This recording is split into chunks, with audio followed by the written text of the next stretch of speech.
Mga kabarangay, narinig mo na ba yung salitang baka?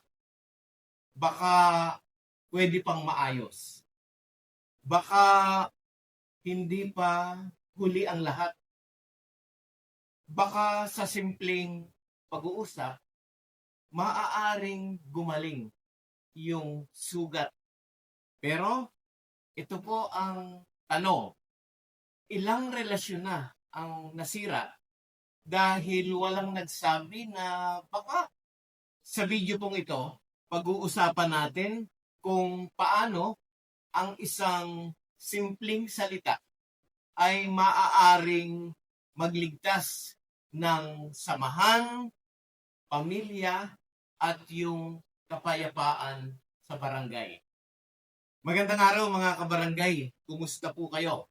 Ako po si Jeffrey at sa video ito, pag-usapan po natin yung isang napakasimpleng konsepto ng katarungang pambarangay pero napakalalim ng epekto. Ang salitang baka ay hindi kahinaan, kundi ito po ay isang pag-asa.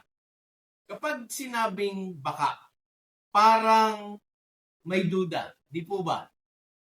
Para bang hindi sigurado. Pero sa usapin ng alitan, ang baka ay hindi pagdududa. Ito po ay pagbubukas ng pintuan. Baka pwede pang mag-usap. Baka may paraan pa. Baka hindi pa tapos ang lahat. Sa barangay conciliation, ang baka ay unang hakbang sa pakikipagkapwa-tao. Hindi ito tungkol sa kung sino ang tama o mali. Ito ay tungkol sa tanong na may paraan pa ba para magkaintindihan tayo? Mga kabarangay, ito po ay totoo sa ating sitwasyon na araw-araw may mga hindi pagkakaunawaan. Magkakapitbahay, magkakamag-anak, o minsan magkakaibigan. At kadalasan, maliit na bagay lumalaki dahil sa pride.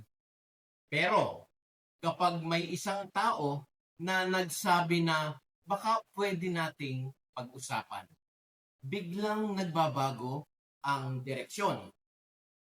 Sa halip na sigawan, demandahan, siraan, nagiging pag-uusap, pakikinig, at pakikipagkaayos.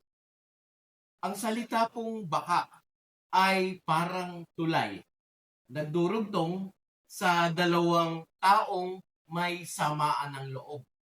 Aminin po natin na minsan mahirap magsabi ng baka. Bakit? Likas po sa ating tao ang may pride. May galit tayo. At pakiramdam natin tayo ang tama. Iniisip natin, bakit ba ako ang unang lalapit? Bakit ba ako ang magpapakumbaba? Pero tandaan po natin ito mga kabarangay. Ang unang nagsabi ng baka, hindi talunan. Siya ang matapang. Dahil kailangan ng lakas ng loob para makinig, umintindi, at magpatawad. At dito po pumapasok ang lupon tagapamayapa.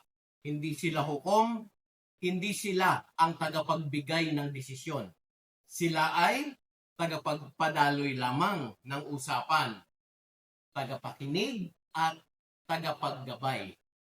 At sa proseso ng mediation, ang lupon ay tumutulong para marinig ang salitang baka pwede pa. Minsan, hindi agad lalabas yan. Pero sa maayos na pag-uusap, sa tamang pag-handle, unti-unting lumalambot ang puso ng bawat panig. At doon po nagsisimula ang tunay na pagkakasundo o pag-aayos. Isa pong halimbawa na may dalawang magkapitbahay na ilang buwan nang hindi nagpapansinan dahil sa simpleng alitan sa lupa. Laging galit, laging may tensyon. Hanggang isang araw sa barangay, may nagsabi, baka pwede pa nating pag-usapan ito ng maayos. Tahimik, mabigat, pero nag-uusap. At sa huli, hindi man perpekto ang kasunduan, nagkakaroon sila ng kapayapaan. Dahil may isa silang salitang ginamit na baka. Sa bawat alitan mga kabarangay, may dalawang landas. Una, korte. Pangalawa, usapan. At minsan, ang nagdidikta kung saan ka pupunta ay isang simpleng salita. Kaya po, tandaan natin sa susunod na may hindi pagkakaunawaan. Tanungin mo ang sarili mo, kabarangay. Handa na ba akong magsabi ng baka? Dahil sa bawat baka, may pag-asa, may pagkakataon, at may kapayapaan. Ayan, kung nakatulong po sa inyo ang short video na ito, huwag niyo pong kalimutan na mag-like, ma-share din sa inyong mga kabarangay ang video ito. At kung hindi pa po kayo nakakapag-subscribe dito sa Katarungang ng Pambarangay Channel, maaari din po kayong mag-subscribe dahil linggo-linggo tayo po ay nagpapalabas ng mga videos dito tungkol sa Katarungang ng Pambarangay, Lupon Tagapamayapa. Kaya muli, ako po si Jeffrey at tandaan po natin na hindi sa lahat ng alitan kailangang tapusin sa hukuman. Minsan, baka isang baka lamang ang kailangan. Magandang araw po sa inyo lahat.